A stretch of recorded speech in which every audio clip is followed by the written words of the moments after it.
welcome to another episode of the Alt Pulse podcast. I'm Rob. And I'm Laura, and we're here to talk to you about our experiences with music within the rock, alternative and metal scene. So today's episode involves more 2000 Trees chat. We're going to be talking about a surprise album drop recently, and we're going to do some discourse on other gigs that we've attended and have coming up soon. Yeah. So it's been a fair while since we've done one of these podcasts. Yeah, our last podcast episode was in April, would you believe? You told me that, and I was like, surely it hasn't been that long. But I suppose, we've been, as we alluded to on the last podcast, we've been caught up in all sorts of life stuff. And now that we're into full festival season as well, it's festival season, baby. Yeah. And we're right in the thick of planning for everything, but we'll get into that in a bit. Yes.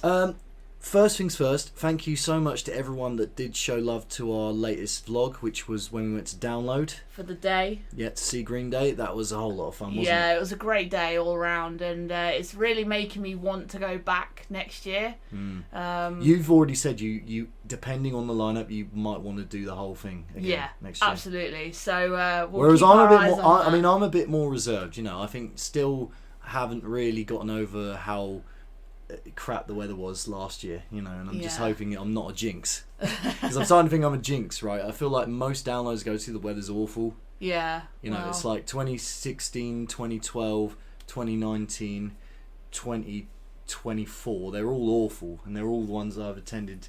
I mean, 2018 was the exception. Yeah, I guess so. It's glorious. Yeah. But also, shout out to Jay from OSW Review for commenting on that video as well. I had a good chat with him back and forth on the comments for that one. You fucking animal, Jay. Thanks for commenting.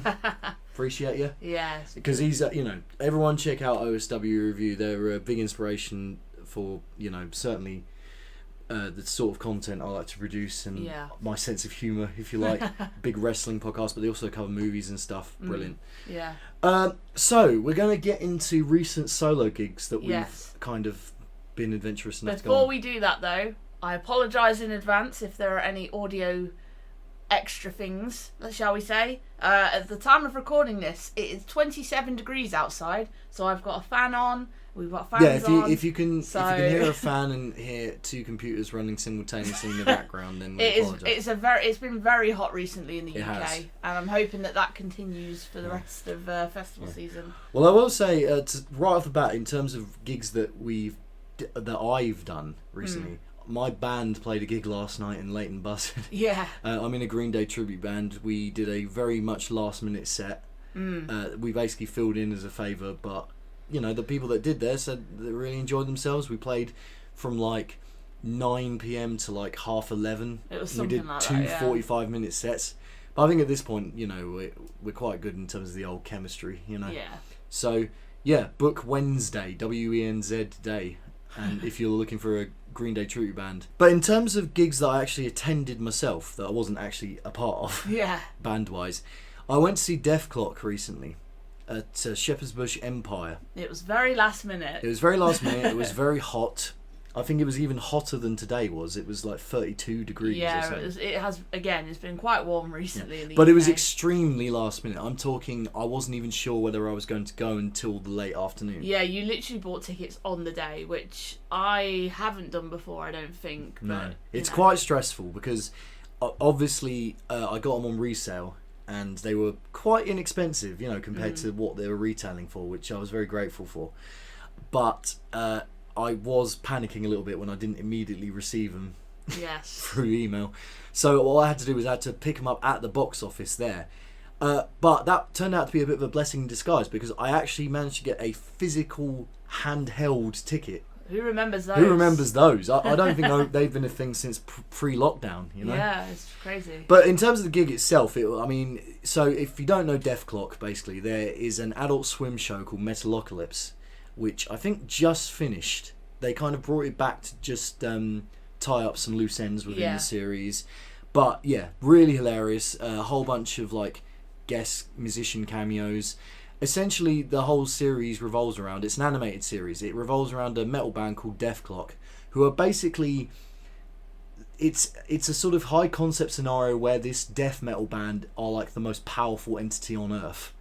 And their GDP is worth more than you know, the United States and stuff. So they get access to all this ridiculous stuff, like, you know, flying headquarters and all the, you know, there's one episode where they fork out on like really, really expensive stuff like Scream activated lighting for their castle and champagne humidifiers for Squisgar's guitars. But yeah, really hilarious series and a whole bunch of voice cameos. Mark Hamill's in it as well. So this was their first ever gig in the UK, even though the series started in 2006, I want to say. So it's their first time over here in nearly 20 years. And they obviously mentioned that jokingly during the set.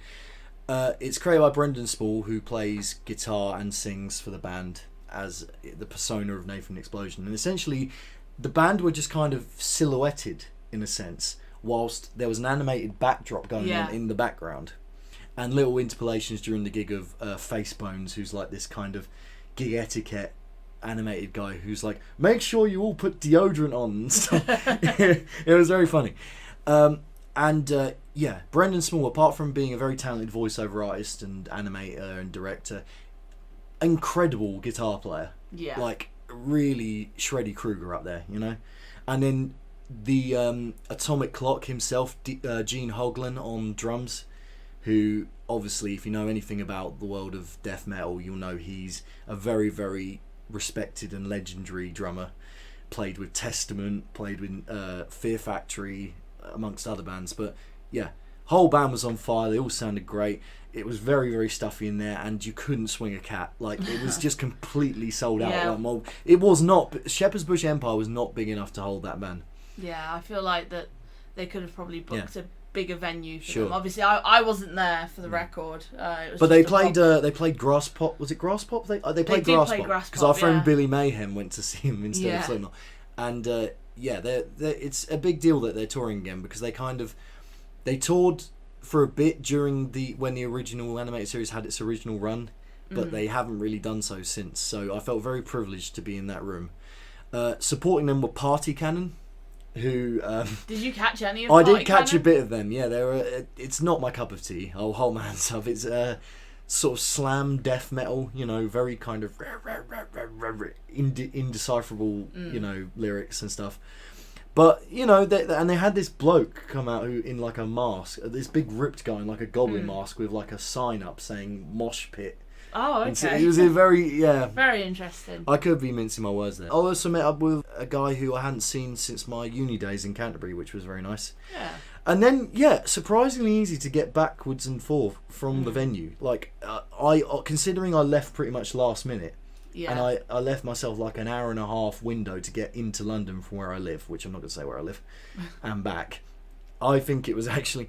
It's quite easy to get to from about central London to Shepherd's Bush on the overground. It's actually quite easy. Yeah. So, it was a fantastic day. I'm very, very glad I went. Very privileged that I was in that room, you know, and I hope that they can come back around again. Yeah. And we've done a whole plethora of gigs since the last episode of the podcast. Yeah, that was just the most recent solo gig that I attended. Yeah. But since our last episode of the podcast, we've also been to see Harriet. Yeah, that was back in April at the Underworld in London. Yeah, it was post the last podcast we did. Yeah, it was like a few days after. Again, very, very hot. Possibly the hottest gig I've been to this year. I regret not wearing my shorts for that one. I was absolutely sweating buckets. It was silly. Well, it was silly packed as well. Like, it was Harriet, Grove Street, and False Reality. Yeah, it was a really, really good bill. We were with our friend Brad, who you would have seen in the 2000 Trees vlog. Yeah. But, I mean, and I went in the pit for Grove Street. I don't know why. I just, just bucketing sweat afterwards. Wanting to go into it. They're obviously coming up at Trees as well. Can't wait to see them. As are False Reality, as are Harriet. They're all there, all aren't they? All of them are at Trees. We're seeing them all again as we get on to later. But again, very much. We were in a bit of a rush, or I was in a bit of a rush because I come straight from work. Yeah, that was right. It was like on a Friday. Yeah, very quickly had a GDK. It was very lovely. Nice. A little bit of False Reality. I think we missed maybe like the first two songs or something. But if you know anything about the Underworld in Camden, you'll know it's very small, very stuffy. The ceiling is very, very low. Yeah, but when you get out to the bar, they have aircon. So yes, and that was we very were just refreshing. Like stood under we the aircon. We just stood under where the aircon was, yeah, and Did you get any merch as well? We looked at the Yeah, merch. I got a false reality shirt. That's right, yeah. I'll be wearing that at Trees for sure. Absolutely, yeah. And also, Mr. James Monteith from Tesseract was standing right in front Yeah, of he me. was, yeah. And fair play to him, he had a full-blown hoodie on. And I was I like, don't know how I he don't did know that. how you can wear that in that heat, dude. But like, Yeah. he's a tall motherfucker. He's He like, is. he's We've seven- met him before. He's very nice dude. We met him before.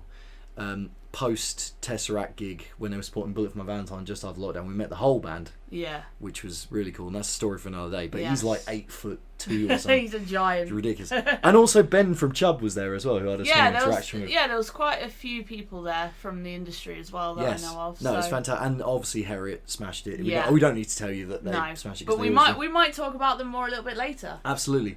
So you, in terms of your Yes, solo adventures. I've had a good couple of solo adventures. They were all last month, so I went to see Make Them Suffer. It was the same day as the FA Cup final. It And was. and yeah. I remember I went to the pub like nearby because it was. And it was in London as well. wasn't yeah, it? it was another London one. And I went to the pub nearby because I was a little bit early and I watched the last bit of the final with a pint in the pub. But no, Make Them Suffer, it was at the O2 Academy Islington, which is where we saw Ithaca earlier this year. That's right. It's a very strange venue. It's in the It middle of a is. shop. It's in the middle of a shopping centre. Pretty Yeah, much. but Make Them Suffer absolutely smashed it. They said it was like their first headline tour of their own for some time. And I can only see that band getting slowly through the ranks of the London venues, if you like. Well, they've got a thing where like it's deathcore, but the choruses are very anthemic and quite Yeah. accessible. Yeah. So they're kind of they it's a hard tightrope act to walk, but I feel like they do it very successfully. Yeah, but yeah, they were really good. But and also I think like O2 Academy it just feels like such a small venue for a band of that caliber I to know, play. yeah, but Because when we saw them at Download, they packed out the Dogtooth, didn't they? they did. But obviously, this is their own headline show, so I think maybe they were just like testing the Who's waters. the support for that? I was just trying to remember who the supports were. So we had If Not For Me, Resolve, and probably the support act that I enjoyed the most, Conjurer. I've been meaning to see Conjurer for a while, and yeah, they did a great job. But I did go to another solo gig right at the end of last month, which was Baby Metal. I did. You were very, very excited. I for was this one. very, very excited for this one. I decided not to vlog it.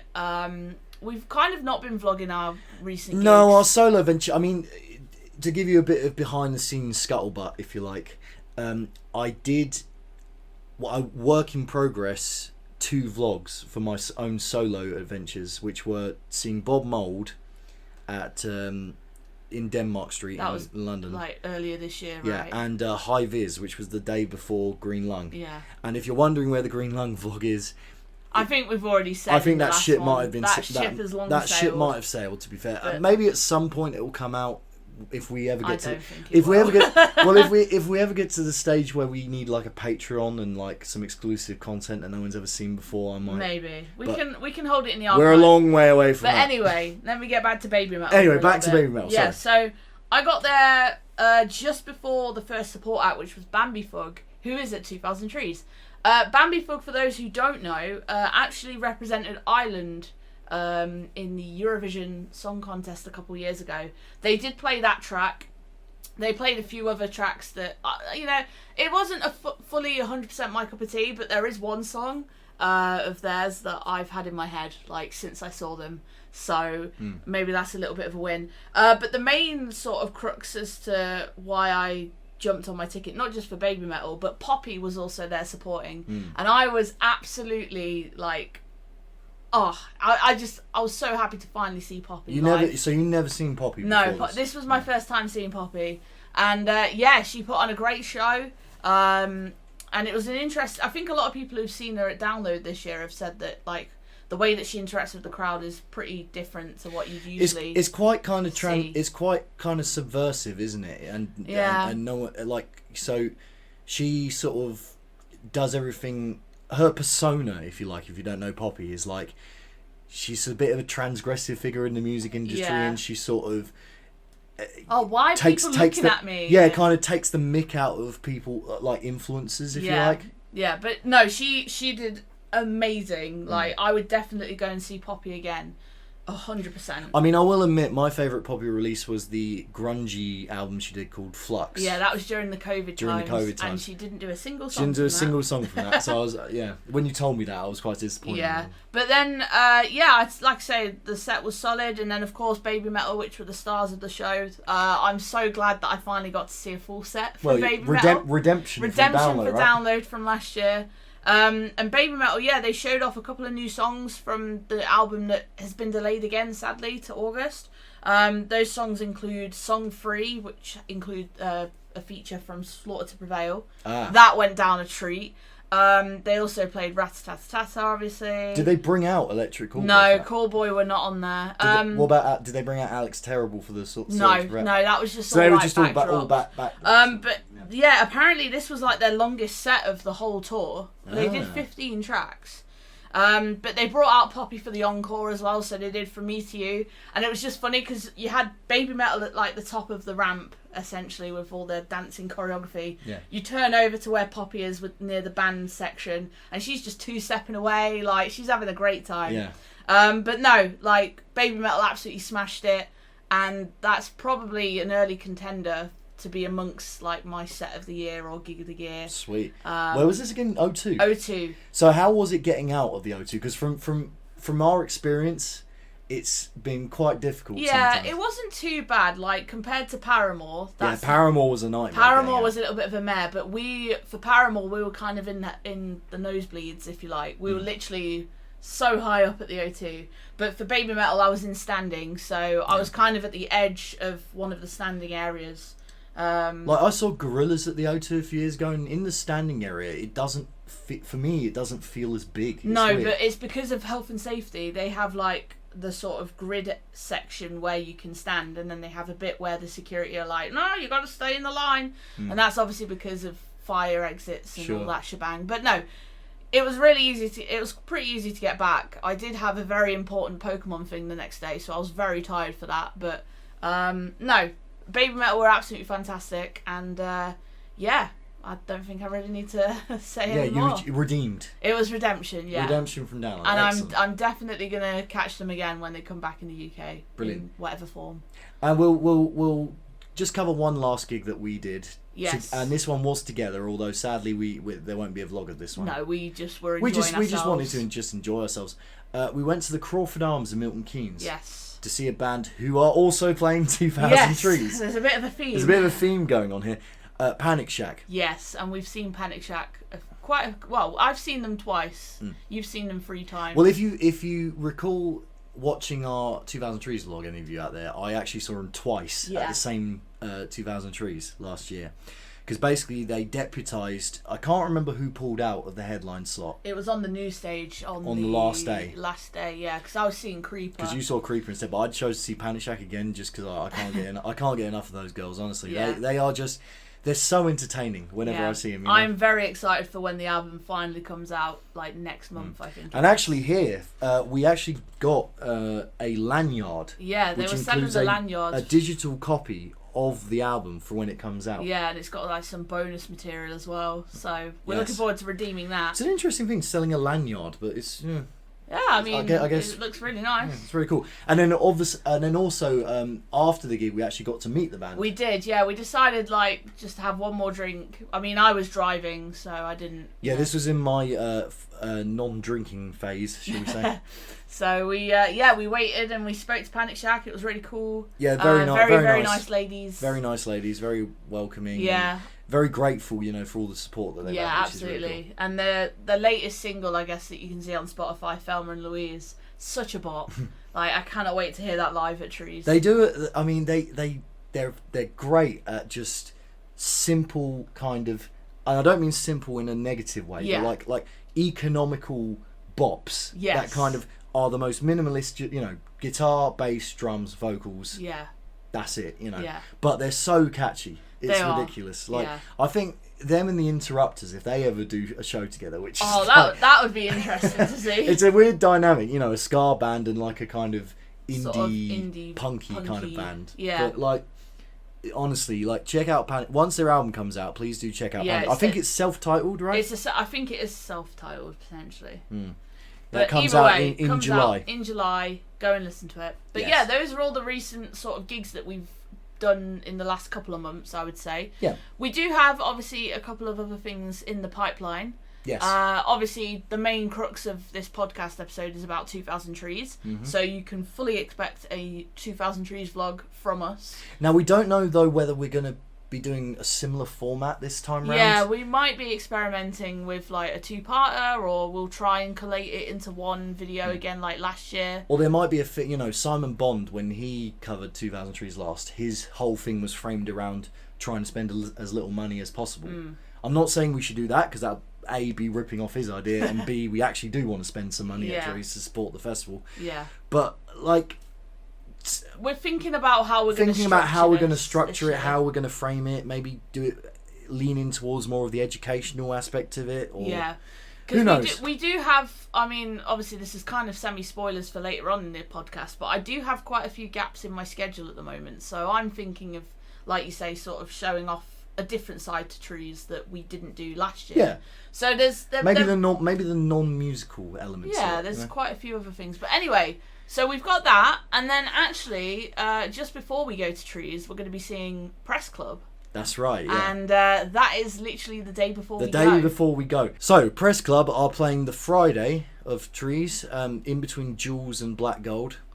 And, yeah, I mean, we saw them last year at Trees, didn't we? We did. In the, was it the Axiom? It was the Axiom that they played, yeah. So it's really cool to see them going up to the main stage now. Yeah. And the lead singer scaled the scaffolding Yeah. to the top Again, of the tent. we got that clip in our vlog last year.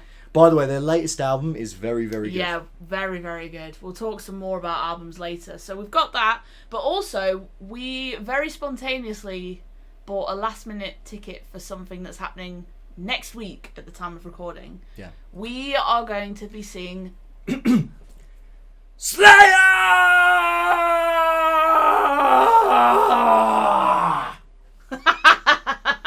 Just How was that?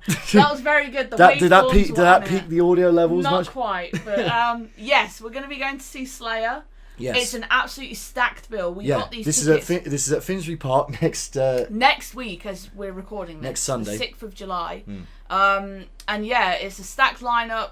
We got tickets for half price. We couldn't say no. Well, it's weird, right? Because it was the original retail price was about £100. Yeah. So we had that in our sort of In the diary, pipeline. in our diary, if you like, Yeah. for a while. Being We're- like, shall we? Yeah, Not sure. we're nerds with spreadsheets. Yeah, we're and, nerds with spreadsheets. We like to make gig spreadsheets. Yeah, they're very useful. Trust me. it's been on there for a while, hasn't Yeah. it? But we had it on there for a while, and then we were kind of like, oh, let's wait, see where the money's at, before Trees, whatever. And then out of the blue, like the week before, I literally got a ticket from Ticketmaster last week, being like, oh, you can get half price on Slayer tickets now, and we both were just like, we're just like, well, for that Oh. undercard, because I should mention, yeah, we should mention who else. we should is on mention that who bill. else is on that bill, because it is pretty stacked. You've got Neckbreaker, who are like a new kind of, I guess, groove / death metal act. Yeah, we heard a little bit of them. They sound very, very good, but they're very young as Yeah, well. I think they're in like their 20s or something like Yeah, that. which is great that they're getting this opportunity. You have Mastodon, who, I mean, you know how much I love that band, We're going to be seeing them at Bloodstock. Yes, and the set list that they've been putting out so far this month looks very, very good, and I'm hoping they play a lot of stuff from that. We have Anthrax. Yes, I'm very excited to be seeing Anthrax. This is my 5th or 6th time, I Yeah, want to we say. were going to catch Anthrax like when they last toured the UK, but we just couldn't get to any dates. I first saw Anthrax at Download 2012, I believe. Wow. And yeah, they're what I like to call an old reliable festival act. Yeah. Like same with Skindred. They always tend to play the same set list, always play the bangers. Yeah. They're obviously legendary, in the as one of thrash metal's big four. Yes. And I actually made you watch the behind the music. Behind the music of Anthrax. Yeah. And it's a fascinating behind the music of their career, because it just shows you how much bad luck that they've had to contend with over the past 40 years or however long they've been a band. But yeah, you know what you're getting with Anthrax, just brilliant, thrash metal, mosh pits, Scott Ian being hilarious. It's going to be great. And then I guess the sub-headliner, quote-unquote, of this bill. Well, hang on, before you get to that, Oh, yeah. Hatebreed. Yes, of course. Yeah, Hatebreed. Told you it was stacked. Yeah. Like Hatebreed, one of my favourite hardcore acts of all time. I first saw them at Download 2018, just after Puppy, and I remember sprinting to the main stage from where Puppy were on the Avalanche, because I could hear the first few bars of Looking Down the Barrel of Today, which is my favourite Hatebreed song. I was like, fuck! Run! Get there! Run! You know, that's the only time I've ever seen them to date. But they're just great. Jamie Jaster's a legend, obviously does a lot for the scene, and their set list looks banging as well. They've got Everyone Bleeds Now back in the set, which I really hope they can play. Also, shout out to their guitar player, who's been diagnosed with a non-life-threatening brain tumour, but it has meant... apparently it was on the day they played Download as well. Oh, really? Oh, wow. Which, mental, you know. So, yeah, speedy recovery to him. But yeah, the sub-headliner. Yes, the sub-headliner, Amon Amarth. Amon Amarth. Bit of Viking metal for you. I have never seen Amon Amarth, but I've been told from good people that they are a very, very good live band. Well, nor have I. I mean, it's been a long time coming, I would say, because a whole bunch of mates of mine, specifically mates based around, you know, the London metal scene, swear by them. Yeah, they regularly appear at Bloodstock. I wouldn't be surprised to see them on the bill for next year. Yeah, they also regularly appear on the karaoke list at the Death that I usually go to. Yeah, it's usually Twilight. You usually get at least one version of Twilight of the Thunder God every time I go to karaoke at that place. But yeah, I mean, Viking folk metal is usually not my cup of tea, but they kind of have a bit more of a melodic death thing about them. And also, if anyone knows the Amon Amarth show, you usually get a rowing boat. Yes, we've got to get the row. Which I'm tempted to obviously get into. But yeah, obviously, and the main event, Slayer, I mean, what can you say? Legendary. Yeah, you know? I'm again. It's one of those bands that I never thought I would ever tick off my list of seeing. Because they broke up in just before, wasn't it? No, it was 2019 actually. It was just before lockdown. Oh, because okay. I remember going to Download 2019. They were clashing with Tool. Oh, okay. And my mate Dan and Tom were incandescent. I would see Tool over the Slayer's last ever gig, you know. And I was like, look at me now. look at you now, you know. We're going to be meeting up with Dan on the day, so I'm sure he feels pretty stupid. So it's going to be a good heavy metal day. But I guess we warmed up for that quite well by seeing Kerry King at last year's Download, and he played a bunch of Slayer. Kerry King was like one of my genuine like surprises of Download, in that I wasn't expecting to enjoy the set as much as I did, and we almost missed the start of another set because of it. But it was great. He was great, and Slayer are going to be great. It's just, I've been to Finsbury Park once before for a gig, which was for Liam Gallagher in 2017, and I just remember how anal they were in terms of bag size. So I'm hoping it's going to be a bit better this time around. Yeah. And I seem to recall it took a long time to get out of there, and people were actually scaling the fence to try and get out. I mean, that happened when we saw Korn at Gunnersbury Park last year. That did happen. So hopefully, I mean, these metal day festivals are never. I don't know.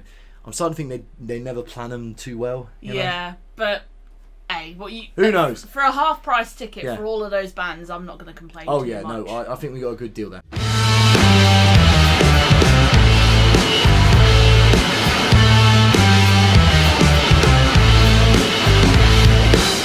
So we move on to the news then. Yes, we're going to cover a little bit of news. A little bit of news for you.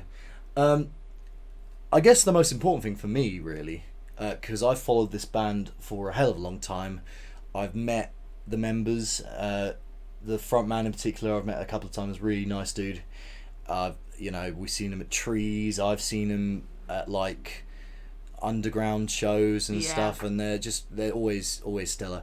Higher Power have surprise released an album. Yeah, so I think the reason behind this is because the physical release of the album is happening much later, and so they surprise dropped it on Spotify literally this week. Yeah, it's called There's Love in This World If You Want It, and we listened to it just before recording this. We did, yes. I mean, what are your initial thoughts? So my initial thoughts are that it's not like Compared to 27 Miles Underwater, I think that album just hit a little bit differently to this one. But that's such a high bar, though. That Yeah. 27 Miles 27 Underwater. Miles Underwater was a fantastic album. And But they released that album in January 2020. Yeah. If you could believe that. So it's Even been- before lockdown. That was the last time they released an album before this. Yeah. And there's a multitude of reasons for that, you know. I have the Kerrang article here. So it says, they're being heralded as UK's answer to globe-straddling hardcore heavyweights like Turnstile and Not Loose seemed like a distant memory 5 years down the line. But slipping from the grasp of an all-consuming machine has allowed Jimmy and his Leeds-based brothers to rediscover who they really are. Those learnings are baked deep into the long overdue Just Surprise Drop third album, There's Love in This World If You Want It. So essentially this article, I've gone through it. Essentially the main points of this is Jimmy is saying it was a classic music industry thing.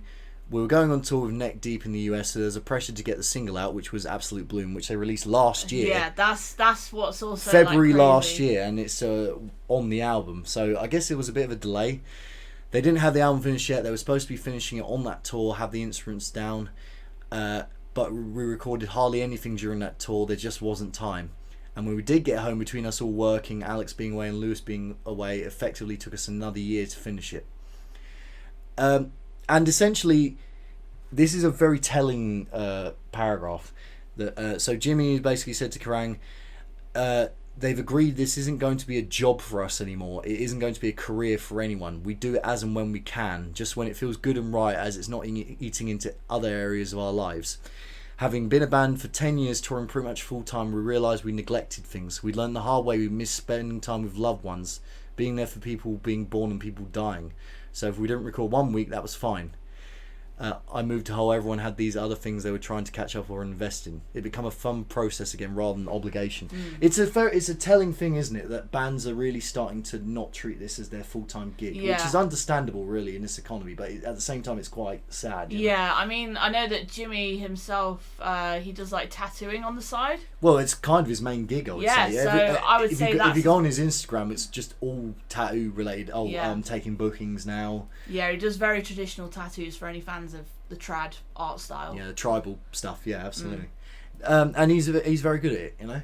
Yeah. And I guess I mean it's a shame that they kind of have seemingly just admitted to themselves that it's not really going to work as a full-time thing. Yeah, it kind of sounds like to me that they're probably going to stick to sort of like underground shows. I know that obviously London has like a really good hardcore scene. Sure. It sounds like they're going to be sort of supporting all of those bands. Yeah, I supporting would say. themselves. But that's always kind of been for me the sort of true ethos of a hardcore band is doing things themselves. Very much DIY ethos. Yeah, so And I would not be surprised to see them obviously turning up in the future at like Outbreak and Burn It Down, like all the smaller independent festivals. I mean, if they play Download next year, great. Obviously, that would be a cool gig for them. Yeah. But it does sound like that they're not really going to be touring too much. No. So he says here, I would love to play these songs live in some capacity. We're all burned out on touring, especially me as a singer. But there will at least be a UK tour for the album, even just an excuse for us to get together and hang out. Nothing's booked at the moment, and anything we do will be super DIY, as we don't even have a booking agent.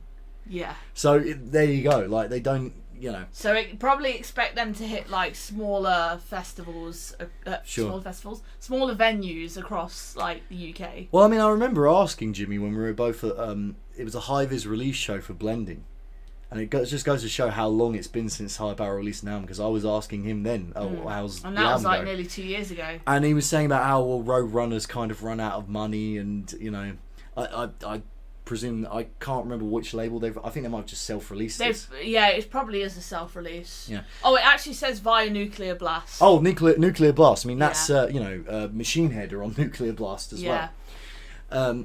Which we'll get into that album actually. But in terms of my thoughts on this particular album, there's definitely an undercurrent of more 90s influences, 90s alt-rock influences specifically. I remember one song you said, this really sounds like 90s Foo Fighters. Yeah. And then on some of the later material on the album, they go quite soft. There's like acoustic guitar, there's the strings on one song, which I've never heard from a High Power song. Yeah, it was very intriguing. But it's very kind of, he's leaning into more of the kind of Smashing Pumpkins kind of stuff, like the kind of 90s alt you'd expect from like all the stuff like Snapcase and the 90s hardcore stuff is still there, but they've definitely kind of leaned more into the softer side of alt rock. But it makes it no less uncompromising, you know, and some of the tunes. All the Rage, I mean, that's the most recent single from this album, and it is an absolute belter. It really does that great higher power thing of straddling the line between the alt rock influences and the hardcore stuff. Count the Miles is very much kind of classic higher power sounding. Kaleidoscope, and then Wide Awake and My Sweet Surrender are two very much, they feel like the more experimental sides of it. I think it's a really good album, and I can't wait to hear it again. And I'm so glad that they're back releasing music. Again, it's a shame that they are kind of, they know where they stand now in terms of they know they're not going to do this make this a full-time thing. But sadly, that just seems to be the nature of the music industry at the moment. But kudos to you lads. Can't wait to see wherever you may end up further down the line. Yes. And on the day of recording this, we have literally just watched Turnstiles. Another hardcore band. Yes, staying on the hardcore side of things. We just watched Turnstiles set from Glastonbury, because Glastonbury has been happening this weekend at the time of recording. And Turnstile, oh my god, They're what amazing, a set. It's fascinating though that I really didn't intend it to put in this kind of order, but it's fascinating we go from a hardcore band which has seemingly just, they want to just stay independent, stay underground and do things DIY, whereas Turnstile are pretty much the yardstick for successful hardcore bands. Yeah, they absolutely smashed it at Glastonbury. They played the other stage at Glastonbury, which is a pretty big deal really. They were on just before Snow Patrol and Wolf Alice. Yeah. It was pretty sick. And yeah, we watched them, the BBC's coverage of their set, and they just absolutely just smashed the fuck out of it. Yeah, it's really making me want to go and see them live again. They are coming to the UK in November, I believe, playing Ali Pali. And although this is a day that might not work for you. Yeah, it's a midweek, like me trying to get to Ali Pali is a little bit awkward, but I'll try. Who knows? I'll try and figure it out. But there was just so much energy. Crowd were just so up for it, and they were bouncing and doing pits and stuff. Sooty and Sweep were in the pit at one point. It was actually Sooty and Sue. Sweep wasn't there. Oh, Sweep wasn't there. Sweep was not there, but Mr. Blobby was. He's getting old. He's getting older now, like all of us. He's doing less festivals as time goes on. Yeah, but I mean that leads us to talking about the album, I guess. You know, the Turnstile album. Never Enough. Never Enough.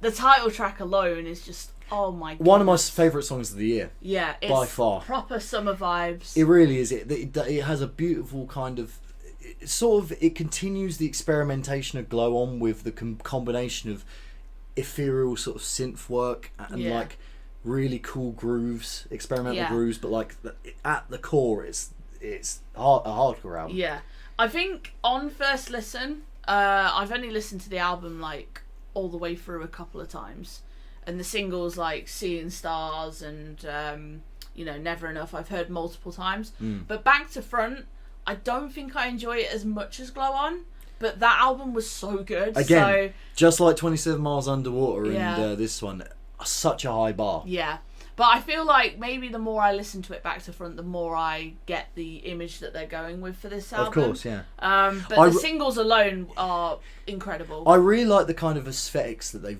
they've kind of adopted for this album. Really, you know, they did this whole. They released a film, didn't they? They did, a concert. I don't think it was showing anywhere near us, but a friend of ours went to see it and said it was really, really cool. But they have these really cool aesthetics, which are very hard to describe. They're kind of almost like a pseudo retro type thing with like the backdrop they're going for, very minimalist, all these just basically lines of colours, and like all the music videos are all really retro styly, you know, and I think they're very, very creative, that band. Really, really cool.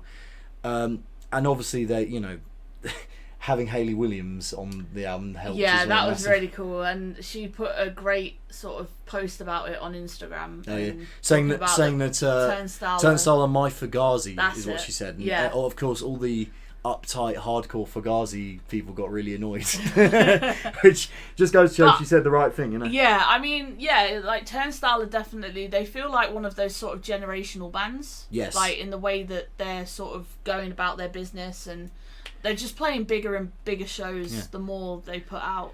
their sound has obviously evolved over time. There's no denying that. But Yeah. at their heart, they're still a hardcore act. Yeah, I And mean, what they believe in and what they represent, and yeah, their celebration of life, and for me, hardcore punk is all about kind of the human spirit yeah, and keeping that human spirit alive and alert, and just celebrating things for what they are, which is, I think, is what this album and this band are kind of doing at the moment. yeah.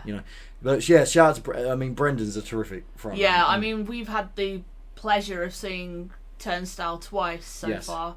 Once was sort of a co-headliner at Trees, at our very first 2000 Trees, and then we saw them the following year at Kentish Town Forum, and to see them now, moving up the ranks, just like Spirit Box, I guess. Yeah, pretty going much. to Ali Pali.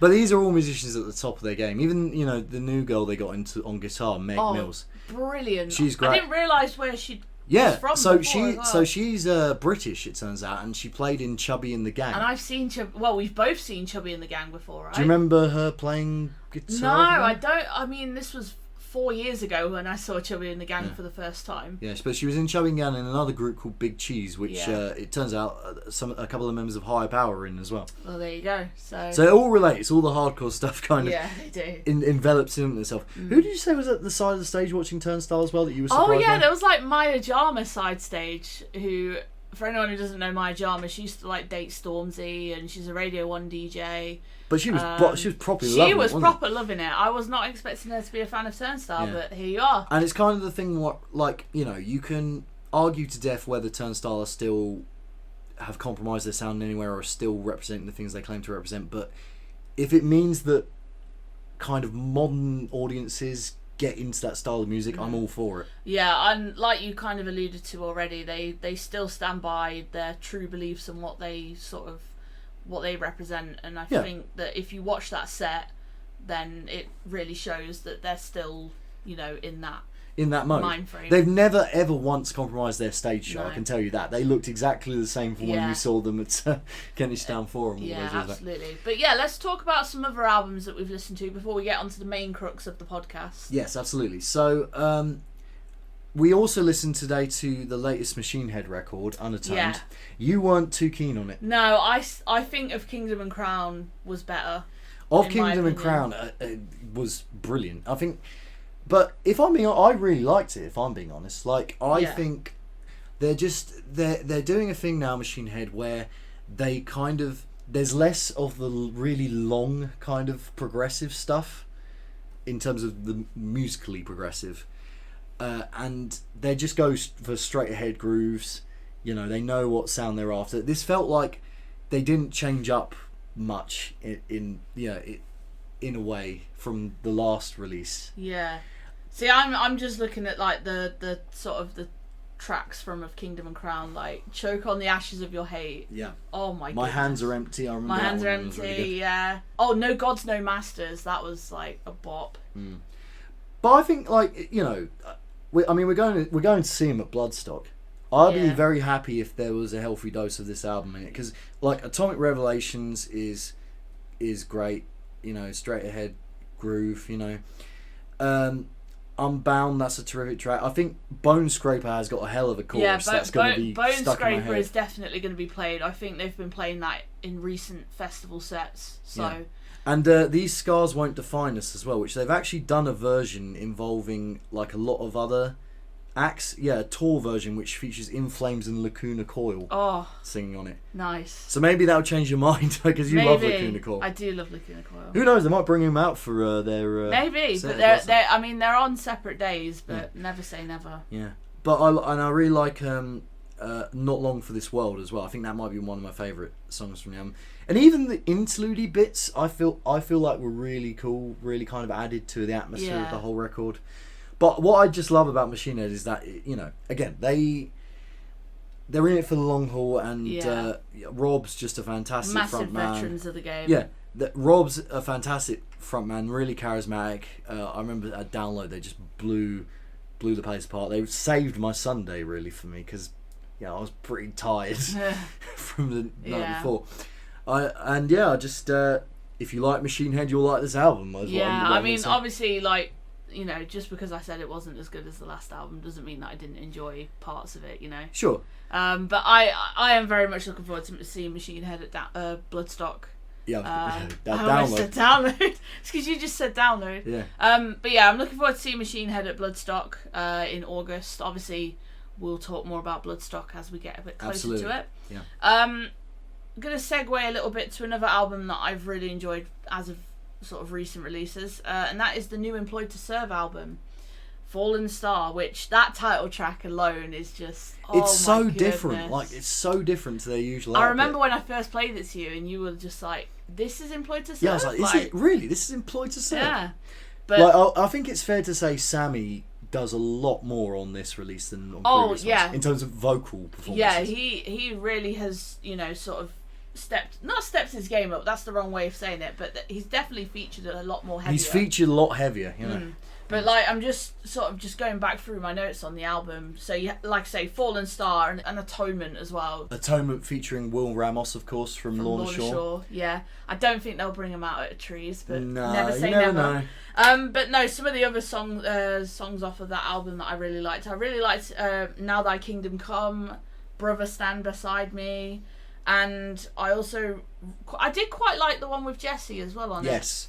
Yeah, I did as well. Yeah, they drafted in Jesse Leach from Killswitch Engage, one of my heroes, which obviously was going to win points with me, you know. Of course. Yeah, that was on Whose Side Are You On? That's right, yeah. And then they also which I believe is what they've been ending with in their set list. I've not actually had a proper look yet because, you know, I will eventually. But they also had Last Laugh, which featured Serena from Svalbard. That's right, yeah. So overall, like, I just really enjoyed this album. I thought it was a very solid record. It was actually probably the first Employed to Serve record I kind of liked. Really? Well, if I'm being honest with everyone, I'm being frank, they've never been my cup of tea usually. But this record I actually really enjoyed. See, Conquering was such a solid release. Yeah, it had Mark on the Grave on it, which I quite liked, and I quite like Parties Over, you know. But like, I don't know. I think I'll hold my hands up and say they were a bit too heavy for me. Yeah, definitely. Like when you compare like Warmth of a Dying Sun and Eternal Forward Motion, like those albums, when you compare it to Fallen Star, it is a change in sound. Fallen Star feels like they've kind of reached a nice compromise in balancing the sort of accessible, kind of melodic stuff. Yeah. With like their crushing kind of guitars and shrieking kind of vocal performances, you know. But it's, you know, it's very solid, very good. Yeah, I'm very much looking forward to seeing their set at Trees, even if it does clash with something else, which we'll talk about later. I'm still not happy about it. But yeah, to sum up, just another album we both listened to recently, and yeah, we'll make this the last one before we go into our Trees chat. But yeah, another band that we've both loved for years, and we've both seen multiple times over. Yeah, I've lost count how many times I've seen this band. Malevolence. They came out with Where Only the Truth Is Spoken recently. Yes.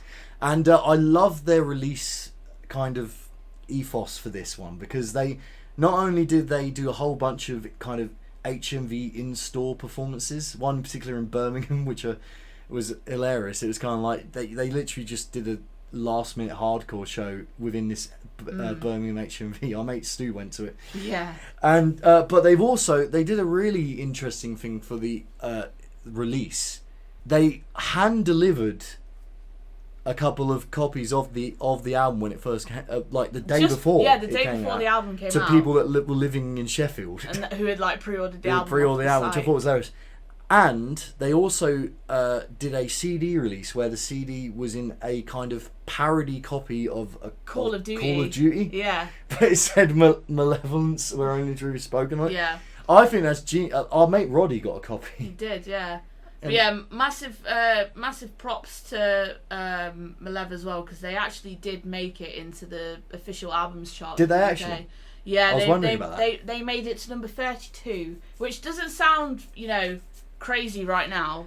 But considering how heavy of a band they are. Considering how heavy the band are, and when you consider the sort of other albums that are on the charts right now. And also the fact it's their own record label that they run and operate. You know, I think that's a tremendous achievement, really. Yeah.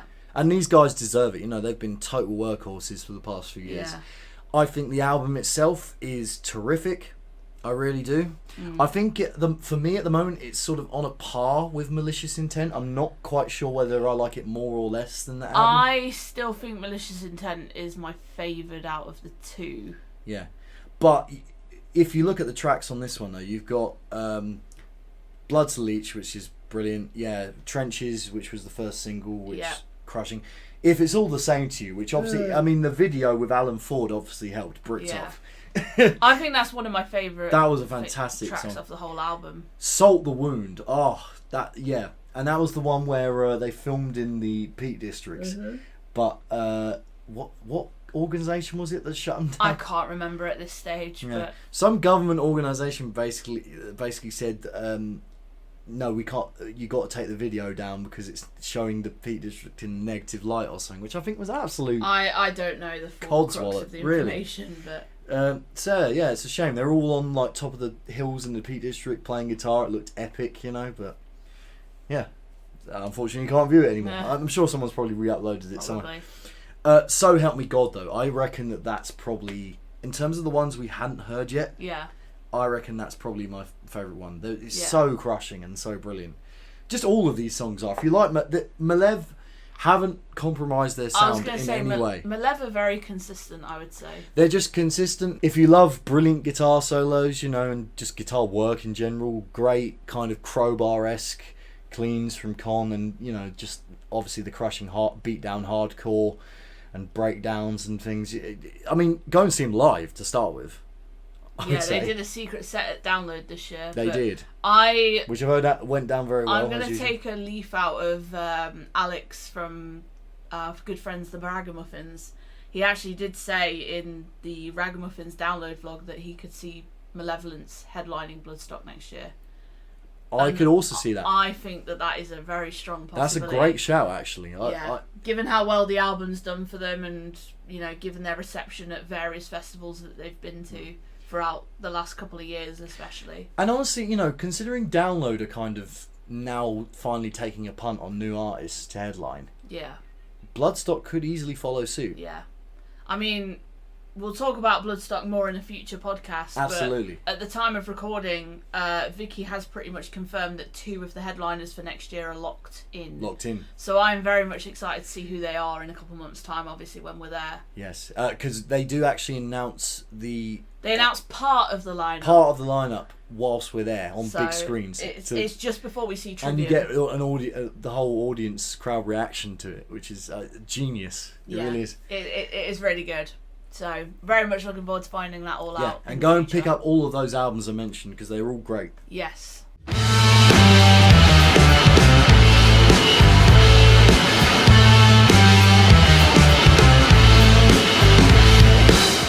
So now we go into some 2000 Trees chat, I guess. Yes, this is the main topic of the episode because at the time of recording this, we are like a week and 3 days or something like that away from us travelling to the festival. It has come around around very quickly, but I'm equally very, very excited for this one. I feel like even though this isn't like my favourite headliner sort of vibe for Trees, I still think the first festival that we went to, like the first Trees that we did, is my favourite in terms of the headliners. But there is so much on the undercard that I'm very, very excited for this year. Well, I tend to go to Trees mainly, for the vibes first and foremost, because everyone's so friendly and we love who we camp with. Yeah, and our group are great guys.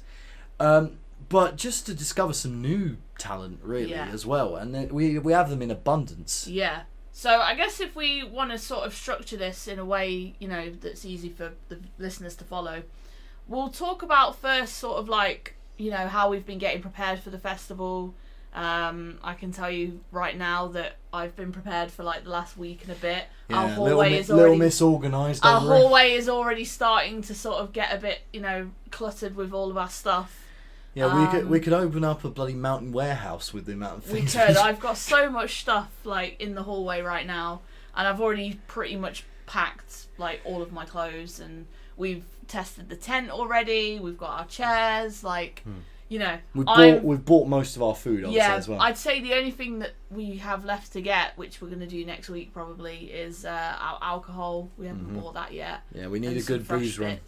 But other than that, I would say that like we're almost prepared for festival season, because this is like, even though we went to Download, obviously, this is like our first proper camping This is where festival I of the feel year. it truly starts for us, you know. Yeah, Trees is like the true start for us in terms of festival season. Yeah.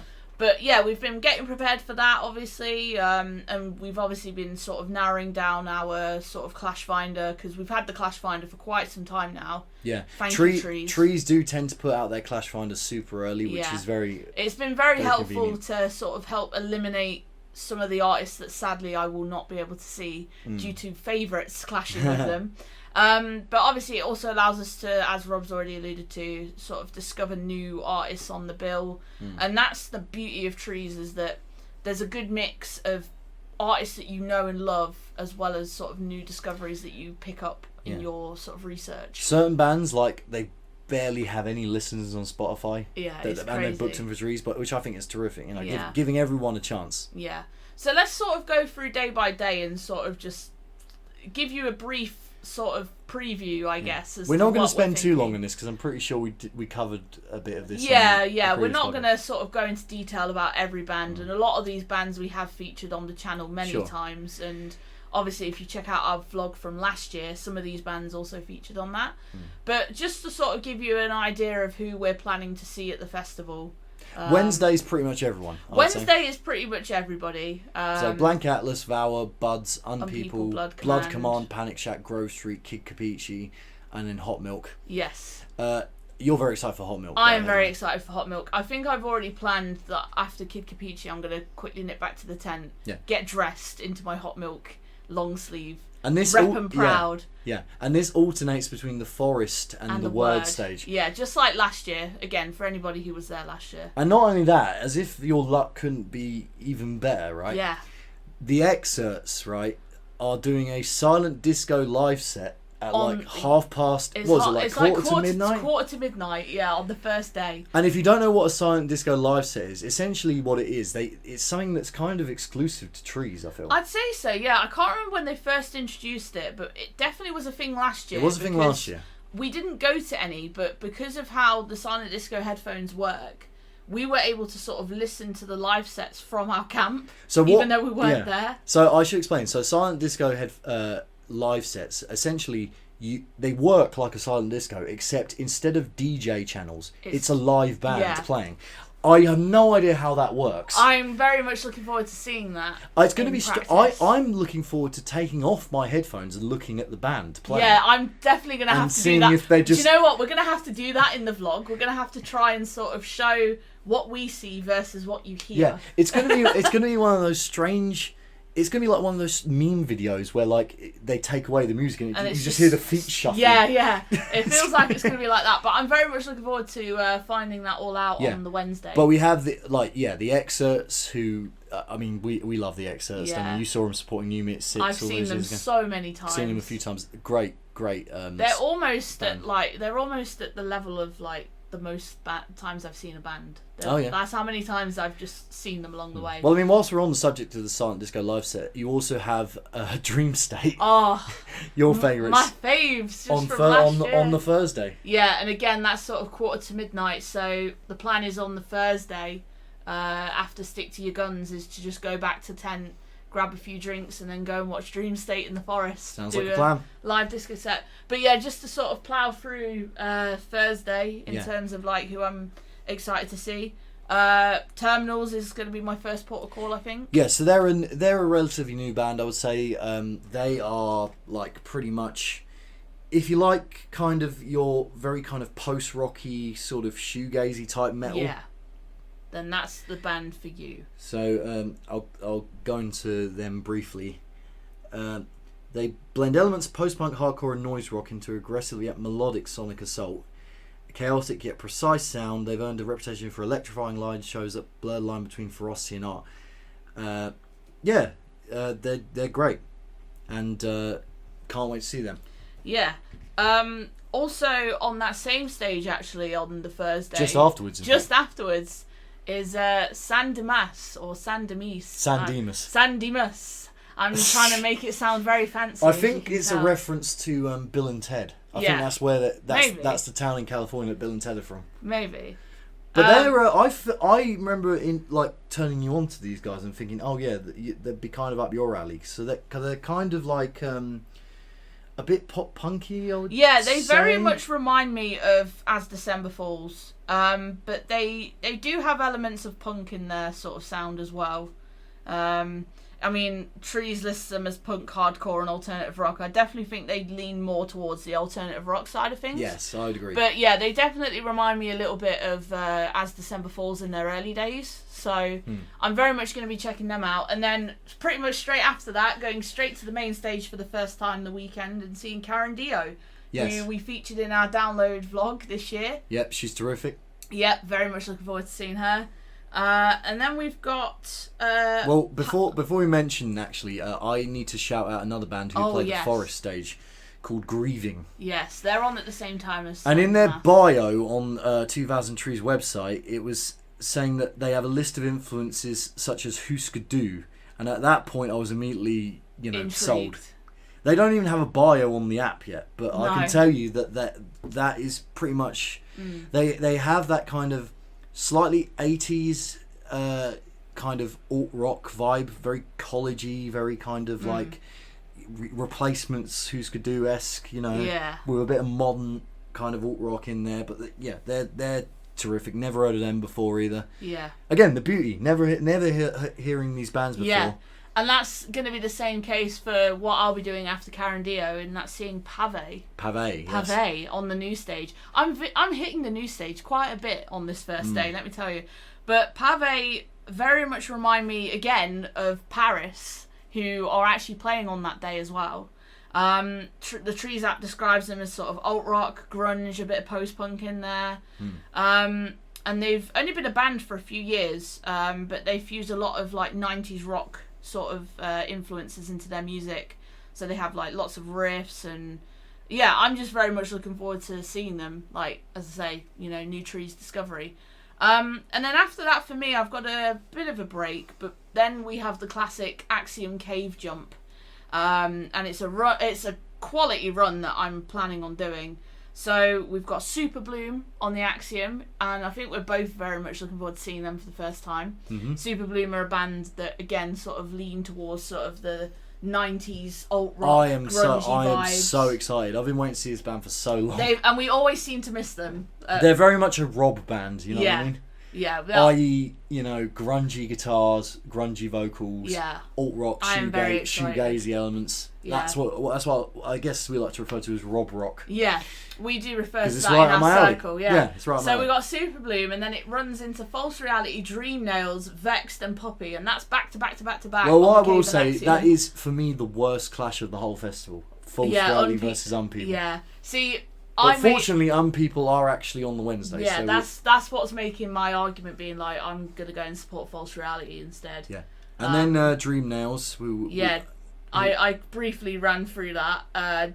Dream Nails. I'm very much fierce femme punk. I think they've played Trees before, but we missed them for whatever reason. Vexed, who you've never seen, I've seen before. No, Vexed, I'm very excited to see. Again, very, very aggressive. Are they kind of deathcore-y sort of? They do have deathcore elements, but technical, they're not very technical, atmospheric kind of metal. Yeah. With screamy vocals, Yeah, the riffs are just on point though. Yes, and then my boys. Yes, of course. On we the have Axiom, to talk about Puppy. we have to shout out Puppy. I'm so glad that they got this slot. I hope it means there is a future for this band still. Yeah. And I can't wait to hopefully hang out with those guys. We'll have to see. But then, like, for me personally, I have quite a bit of a gap between Puppy, who finish at around 4-ish, and I don't have anyone down just yet until Lake Malice. Well, we have. I've listened to a bit of the Love Letter. It's very much of the kind of Touche Amore, like very emotional, screaming kind of stuff with like sparse kind of background. So that sounds quite intriguing. Yeah. DZ Death Rays, Australian Raw Blood is basically the way I like to describe them. I feel like if I feel like having like the energy, I'll probably go and... Although Grumblebee is playing the Forest at the same time, and that's actually the lead singer of Lonely the Brave. Yeah. His solo project. yeah, next big thing I want to touch on, Spaced, who are New York hardcore, very much in the vein of Angel Dust. I like to think of them as like a male-reared Angel Dust. Oh, okay. Notice, no, I didn't say yeah, the other term. I noticed. Yeah. I went from the Courtney LaPlante school of saying that term. Okay, so that's plausible. I've not really listened to too much of Spaced. But that sounds very much up my street. I think the app lists their genre wrong though, because it's saying they're a British alt rock band. Yeah, that don't sound right. And their genres are space rock, shoegaze, and post punk. That's not that at all. No. I wouldn't trust the app on that instance. Okay. They're a New York hardcore band with a female lead singer, and they sound great. Short, sweet bursts of I hardcore. feel like I might have to do a bit more homework on them then. Tailor made for the cave, you know. Yeah, I was gonna say they played the Cave. So And then I that guess makes you. sense. I guess then you want to see Lake Malice, right? Yeah, I'll be going to see Lake Malice. Grade 2, I guess, British working class hardcore. Yeah. So very much kind of oi, you know. Yeah, that hate the government. See, oi, like kind of thing. that clash is really annoying for me because when I was doing my homework, I was like, "Oh, Grade 2 sound pretty cool," but then the Clash finally came out and they directly clashed with Paris. With Paris, who you're and not there's missing. absolutely no way I'm missing Paris. Well, They're like I one mean, of the headliners yeah. that I'm most looking forward to. Yeah, and apparently it's an anniversary of one of their albums. Yes, right? so White Noise, which came out 10 years ago. Oh my god, that makes me feel old. I remember listening to St. Patrick for the first time on BBC Radio 1. I think it was Daniel P. Carter who played it. Mm-hmm. But yeah, Paris, like, I need to look at their set from Gyra on Air, because I think they played there this weekend.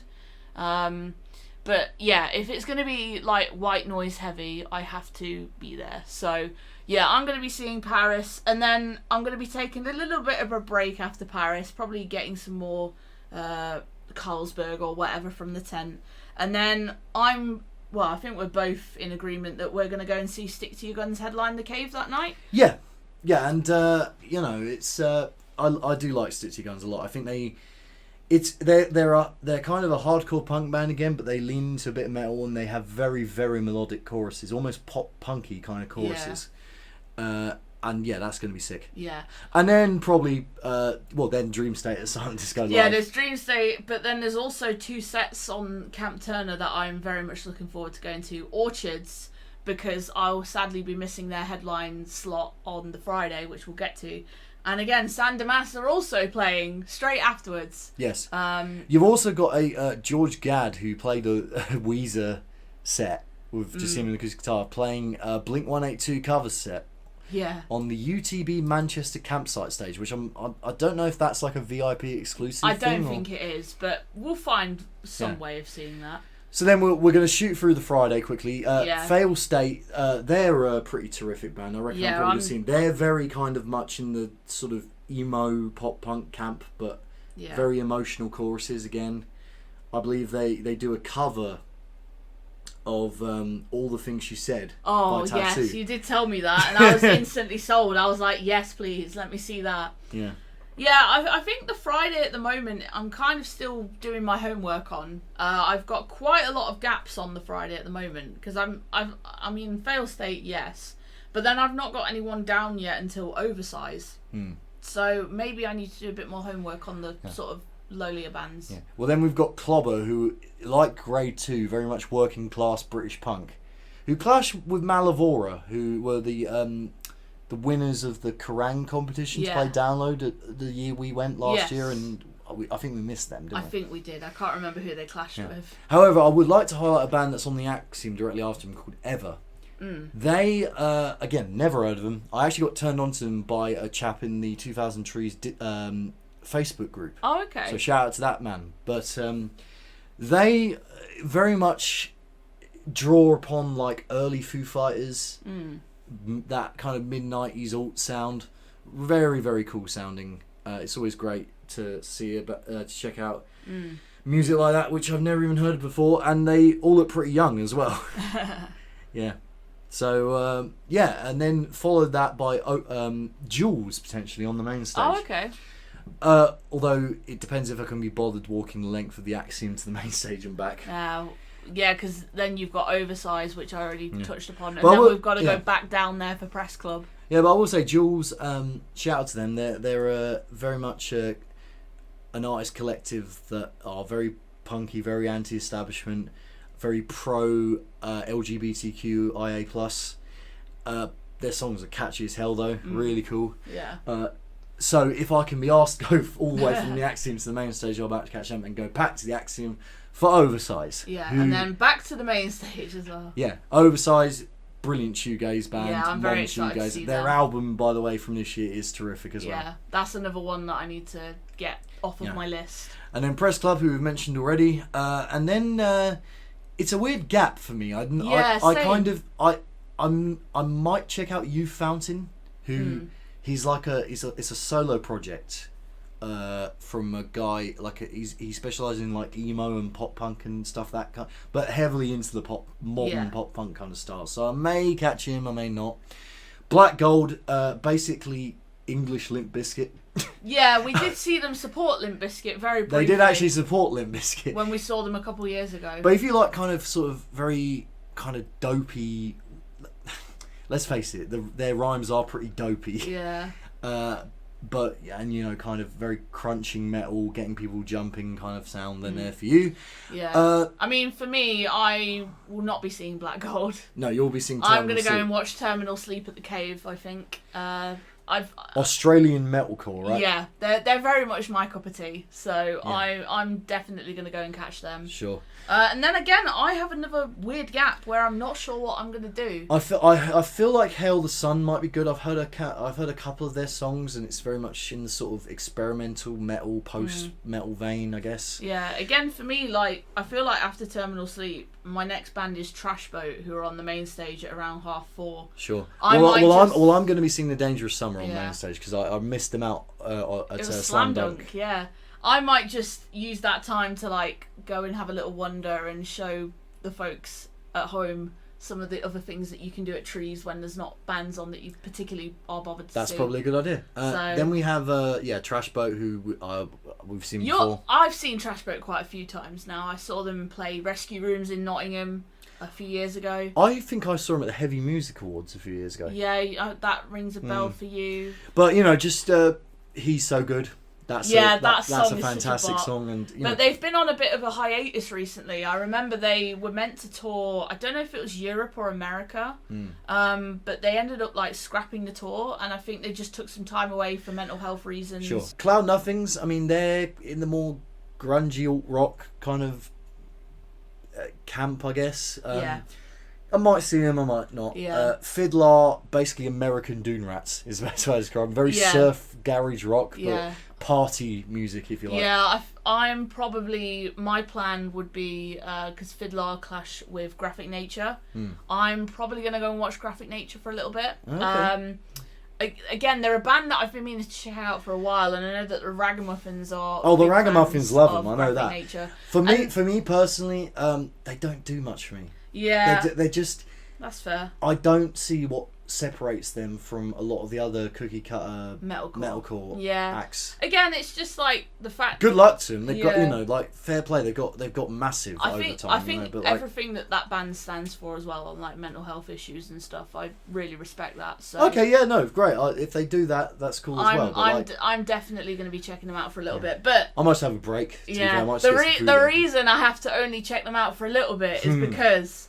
One of my most anticipated sets of the weekend, I would say, just on a personal level, is Heaven She in the Forest. Yes. For anybody who doesn't know, because I've definitely spoke about it on the podcast before, Heaven She is a side project of Jenna from Tonight Alive.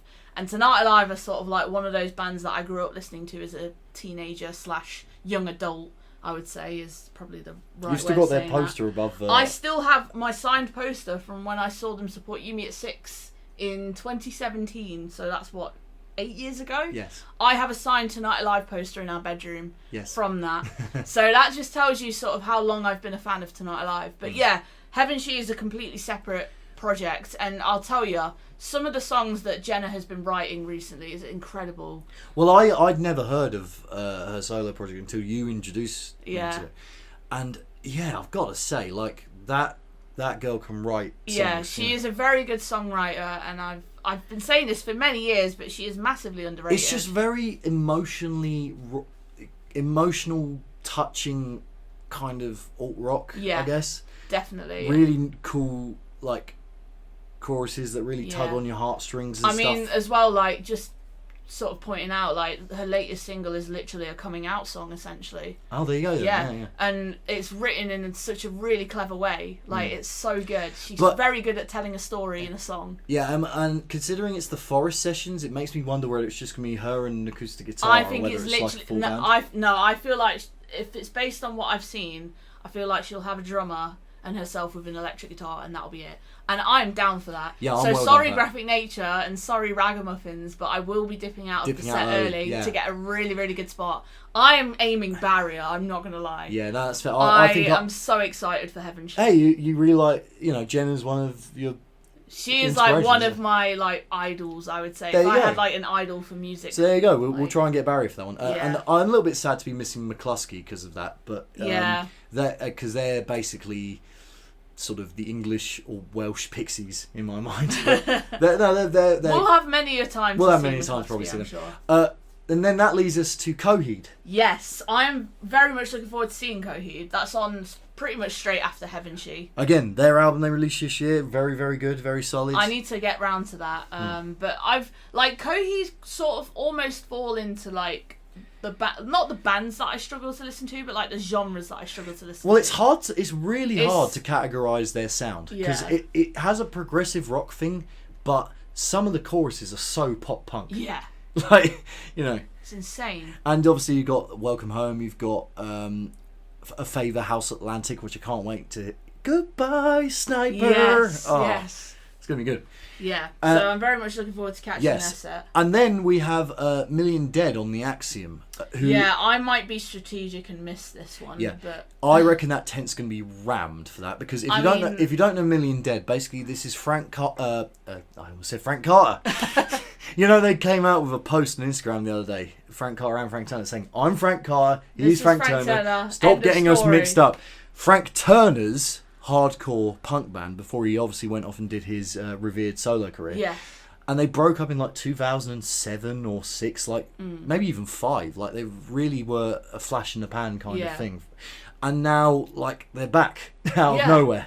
And they're headlining the Axiom, so it's going to be rammed, I reckon. yeah, and I feel like a lot of people might dip from Coheed earlier. If One they thing that wanna Trees do do that. a lot is they get bands reunited just to play these festivals. Which is why I was hoping all those months ago that Marmozets would be here, but here we are. Yeah, we were hoping for Marmozets. Yeah. Sadly, just Didn't happen. Didn't happen. But yeah, for me, like after Coheed, I'm probably going to be strategic, go back to camp, freshen up, and then go and watch Harriet absolutely destroy the headline slot at the Cave. Absolutely. That is like, sorry taking back Sunday, but you just don't do anything for me on my No, personal level. me either. I must admit, I Yeah. tried with them, and there's very few songs that I actually could sink my teeth into. Yeah.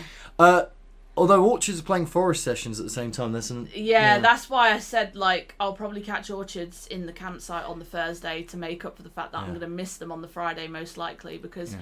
once Harriet finish, Orchards will be pretty much more than halfway through their set. Sure. And then Buds are doing a Camp Frabbit acoustic set at 1 o'clock. I'm going to try and get to that if I'm not too engrossed in the silent disco. Normally on the Friday is sort of our silent disco our night. silent disco night where we're out until literally the end of the silent disco. Although I think last year we actually left a little bit earlier. Yeah, a little bit. Right, so we come to the final day then, the Saturday. Yes. I would say my day is probably going to start with Hidden Mothers. Again, kind of post-metal experimental vibes, very much an Arctangent kind of band in my opinion. See, I'll be honest, I've not listened to much of them because I know that my first band is going to be Jen and the Degenerates, and they are on the main stage at the same time. Alright. I've been meaning to catch Jen and the Degenerates for a while now, and I think they did play the very first Trees or the second Tree. They've played a Trees that we've been to before, and I sadly either missed them or I think they had to pull out for some reason. But I'm definitely going to be catching them, and to be honest, it's going to be quite nice to have our first band be at 11 o'clock. We can have a bit of a lie-in Yes. after silent disco. Yeah, after silent disco. Because normally, this sounds really boring and adult of me, but Saturday is my sobering up day. Yeah. So Well, because you drive us home. I so. drive us back on the Sunday, and I like to be as sober as possible. You see, responsible.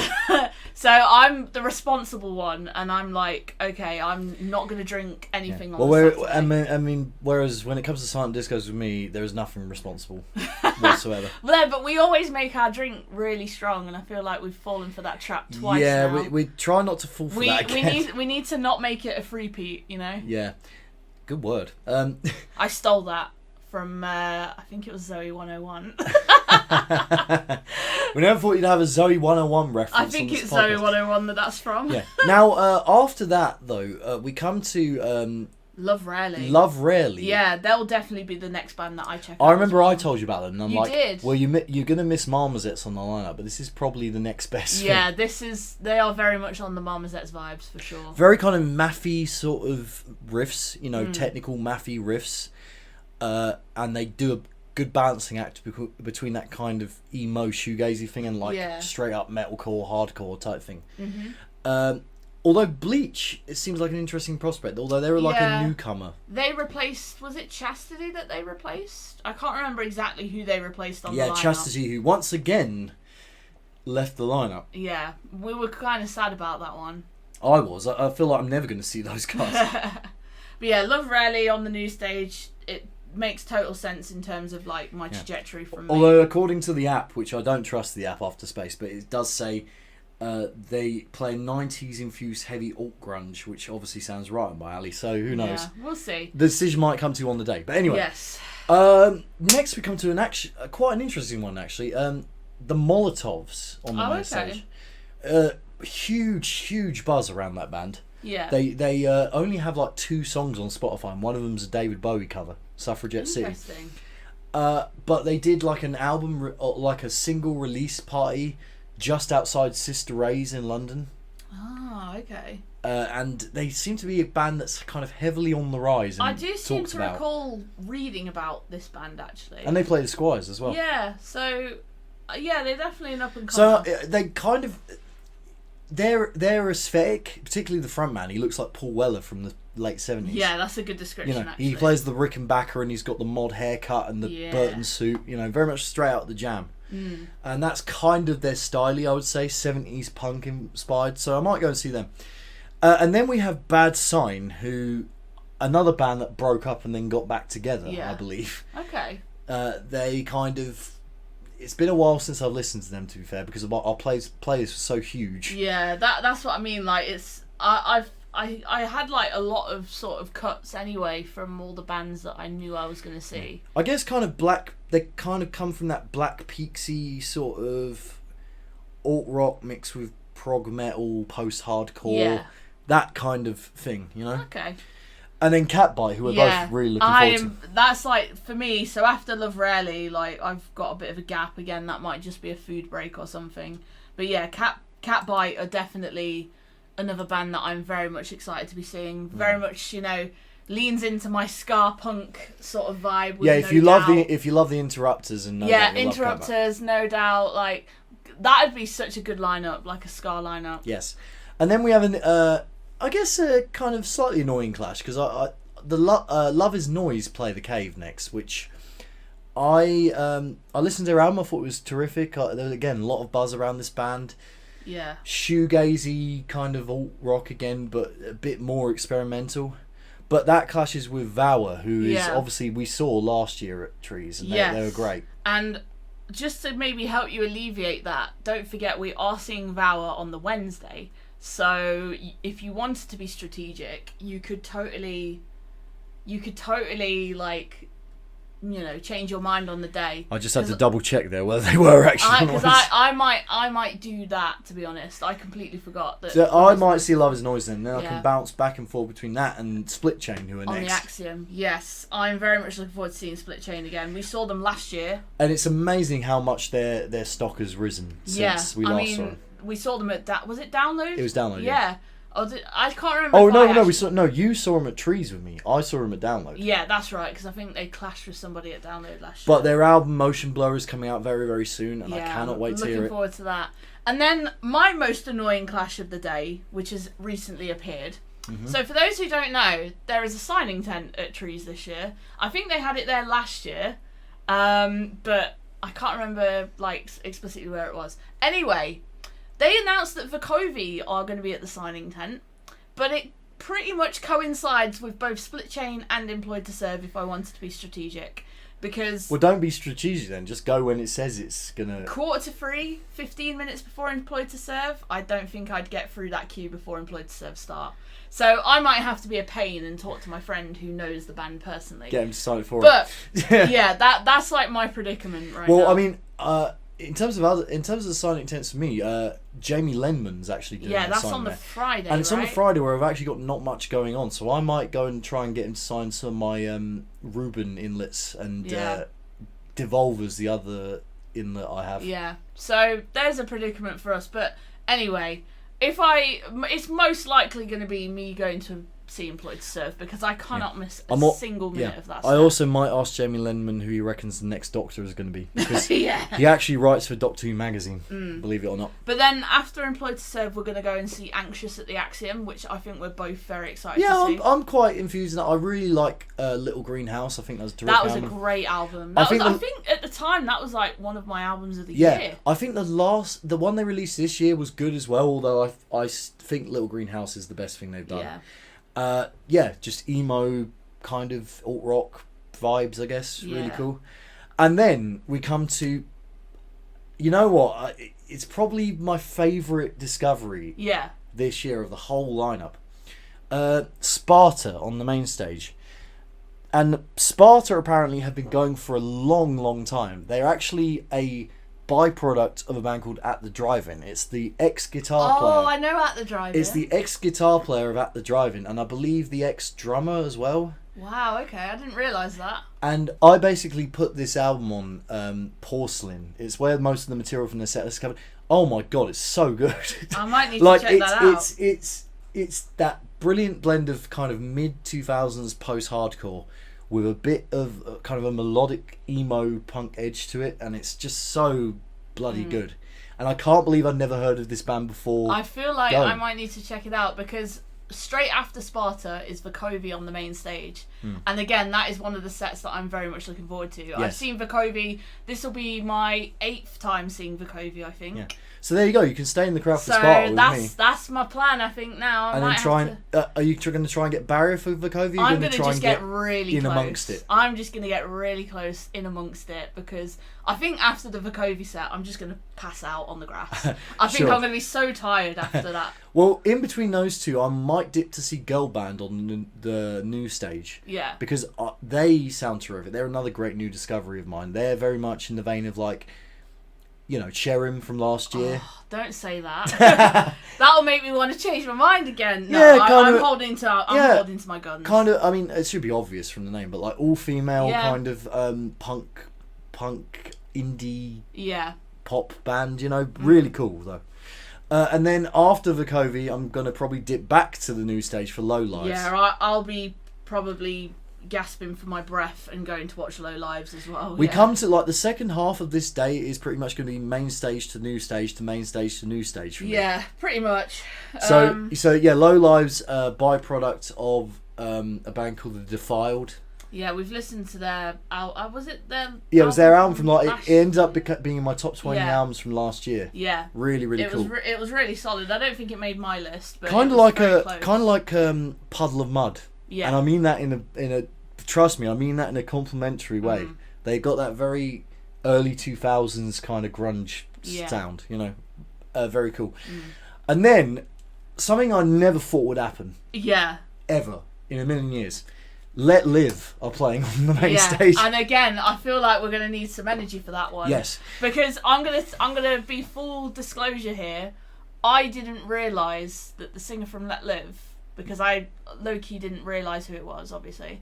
I didn't realise it was the guy from... Jason Alon Butler. Yes, from I Fever didn't. 3 I for didn't Free. realise it was him from Fever 333, and I fucking loved. You love Fever 3 for Free, but somehow you didn't I know somehow Let Live. didn't know the name Let Live until we started obviously doing our homework. So have you seen Fever 333? No, I never got to see. You them. never got to see them. No, so I feel like Let Live is going to be sort of Well- a redemption. Well, yeah. slash... Let Live. better way of doing it, because from what I heard, like Fever was hit and miss. Yeah, well, they have some good songs. I think House of Protection I'd like to catch at some point. Yeah, House sure. of Protection. But Let Live, I think the best way to describe their live shows, from what I've heard down the grapevine, chaos. Yeah. Just utter chaos. I feel like we're just gonna have to fight for our lives in that crowd. I'm talking Jason going out into the crowd any chance he gets, and crowds Yeah. and mad crowd control Yeah, and shit. I'm very excited for that set, and I think a lot of our group are very excited for Well, that it's the set as last well. time they're ever going to do this. Yeah. Like, they've only come back specifically for this one last run, and then Yeah. they're going away again. Yeah. So, yeah. I think it's an it's opportunity going we to can't be, miss. This is probably going to be the busiest crowd of the whole festival. I would say so, yeah. And then, I mean, we come to I guess a slight dilemma, really. It's a bit of a dilemma for me as well, yeah. Like, literally this whole Clash situation, because Sprints are a name that are starting to be a name that I'm hearing more of. Yeah. I think they're playing Rock City later this year. And actually, my good friend Danny, who runs the local open mic night, recommended them to me as well. But So you've got Sprints on the Axiom, you then have Black Foxes headlining the new stage, and then you have As December Falls in the Forest. yes. And there's so many like different scenarios that could play out here. Well, me. Black Foxes, I mean, we saw him at Trees, was it last year on the Wednesday, or was it the year? Trees was 2022. 2022, That yes. was the last time I saw Black Foxes. They're great. They're great. I also saw them Foxes, at yeah. that same Yumi at 6 gig with Tonight Live. Yeah, they Black- were also supporting Yeah, Black them. Foxes are great. They're very chill. Yeah, though, they've been around you know? a while. They're very chill. They kind of have a very chill vibe about them. There's some Yeah. saxophone in there, Yeah. and but So kind of it's very like- ethereal, sort of shoegazy alt Yeah. rock. So like, if you wanted to go for like the convenience, because obviously they're headlining the new stage, they're right next to the main stage. Yeah. But So- there is also your lot in Exactly, As as December Falls at the Forest. It's not a headline set. 'cause Nottingham's that's finest. Nottingham's finest, yeah. But it's not a headline set because the Forest has been headlined by Rory. But as December Falls, I mean, we saw them at Trees last year. To be fair, because you're not that fussed about Alexis on Fire. No, You could feasibly leave Let Live and then go to the Forest. Yeah, I think my plan, realistically, is going to be I'll probably go and watch As December Falls because let's be real, they're Nottingham's finest, as you say. Have you ever met them? Yeah, I've met them a few times. Do you think they'll know you? I don't know. It's been a few years, but yeah, I think I'll probably go and support them. Support in the the not. Forest. Support the. And then what I non-Nottinghams. might do is Imminence are on in the cave. I might catch a little Oh, bit really? of them. Yeah, okay. they're clashing with Alexis on Fire. I know that a lot of our group will probably go and watch Alexis on Fire with you. Yes. But yeah, for me, I might catch a little bit of an Imminence because what I'm thinking is after As December Falls, I can quickly go back to camp, Yeah, Imminence. refresh. And They were at Download last year, weren't they? They We were. missed them. I can't remember who they were. But they were clashing with. they're metalcore with a violin. is the Yeah, best see, way to that's the describe thing. them. Like, I know that Alexis on Fire probably will be really, really good. Well, Alexis on Fire is But- just one of those bands that if I don't see him here, I'm probably not going to go out of my way to see him anywhere else. Yeah. But because they're kind of, I do like them a lot. I'm not sure I'd like pay money to go to one of their own shows. Yeah, that's fair. But they have some blinding songs. Like Again, this could be anywhere in the world. I think is their big song. yeah. And you probably won't know the song from just the title, but trust me, you will know it once you hear it. You'll Yeah. know that chorus. It was like all over Kerrang back in the day and Yeah. Scuzz. And then Bullfrogs is a great song as well. Again, like I say, a lot of our group will probably Yeah. be. Actually, their most recent album, Otherness, ended up being Yeah. like my top 10. You really enjoyed that. I really album enjoyed that. compared to a lot of our friends who love Alexis on Fire and said it wasn't their best. Wasn't their best. Which so, go figure. Well, because it had a bit of a more of a post-punky kind of edge Yeah. to it, a bit gloomier, a bit kind of weirder. Whereas usually they're more of a post-hardcore screamo kind of act. Yeah. But Dallas Green has got a fantastic, like, clean set of vocals on him. He's, Yeah. you know, I reckon it's going to be a good way to close the festival. Well, you say that. I think the best way to close the festival is by watching Catbite in Camp Turner. In Camp That's That true. is going to be literally the last thing at Trees that I do, because as much as I would love to do the silent disco sober, See, they're doing two. They're doing one there and they're doing one on the Manchester campsite stage. Yeah. Which again leads me to believe it's some sort of VIP. I thing. don't know. We might have to do more homework on that. More But nonetheless, the last thing that I'll be enjoying at Trees before I go to bed is Catbite. And also, in the camp. case I decide to change it up a tiny bit, Mark Watson, comedian from Bristol, is headlining the Word stage. Oh, cool. On that day, and he was in Taskmaster. There was that great bit in Taskmaster where he teamed up with Nish Kumar, and they did the song together. Yes. I'm always seeing you do cool stuff. But I don't know. I don't really tend to go to comedy. I remember seeing Ed Gamble at Download. Yeah. I saw Ed Gamble at Download. I saw Brett Domino at Download as well, and Jim Brewer. So I've seen a few comedians at Download, but generally it's such a weird environment when you're in a tent with a bunch of other smelly metalheads and you're watching a comedy. Whereas when I saw Jack D recently, for example, it was a nice amphitheatre with seats and stuff, and the vibe was just.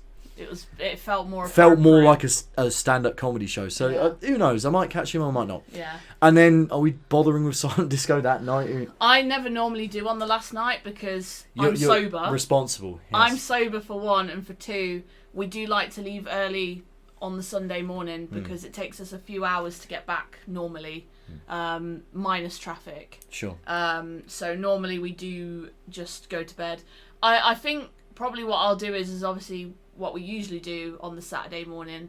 We'll go to Susie's for a nice breakfast. Oh, yes. The Susie's breakfast is always very good. Banging. They do black pudding. Oh. Yeah, Rob loves black pudding. I love black hate pudding it. with my... But Rob absolutely loves it because they never serve it in the south. But it's just great. Yeah, in the north and in the west they sell it, but they never sell it down here. Yeah, it's weird. But yeah, probably it's good thing to soak up the booze. You know? Yeah, probably what we'll end up doing is we'll go for a Susie's breakfast and then we'll probably hand in our headphones during the day when we've got a bit of gap.